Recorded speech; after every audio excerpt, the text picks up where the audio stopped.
Check রিপাবলিকের রাজধানী প্রাগে শনিবার চোখ ধাঁধানো এক আয়োজন। ইতিহাসের পুরনো বাইসাইকেল পেনি ফার্থিং, সেটি নিয়েই জমে উঠেছিল ভিন্নধর্মী সাইক্লিং উৎসব। পার্কে জড়ো হয় এই বিশেষ সাইকেলের শতাধিক অনুরাগী। প্রাচীন পোশাকে তারা হাজির হন দর্শকদের সামনে, সঙ্গীতের তাল মিলিয়ে করেন শোডাউন। একসঙ্গে ঘুরে ঘুরে প্রদর্শন করেন দারুণ সাইক্লিং কৌশল। শুধু তাই নয়, গতির প্রতিযোগিতা আর ভারসাম্য ধরে রাখার চ্যালেঞ্জেও অংশ নেন তারা। দর্শকেরা মুগ্ধ হয়ে দেখেন তাদের দক্ষতা। এ অঞ্চলে প্রথম সাইকেল চালানো শুরু হয় 1868 সালে। পেনি ফার্থিংয়ের মূল আকর্ষণ হল এর অদ্ভুত নকশা, সামনে বিশাল চাকা আর পেছনে ছোট চাকা।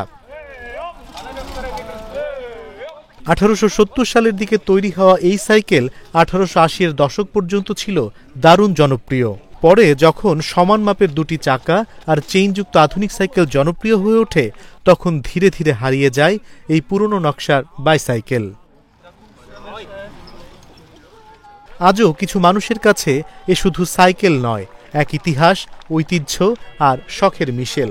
পুরনো দিনের সেই স্মৃতিকে বাঁচিয়ে রাখতেই এমন আয়োজন করে চলেছে সাইকেল প্রেমীরা। অনিমেষ কর, ইন্ডিপেন্ডেন্ট ডিজিটাল।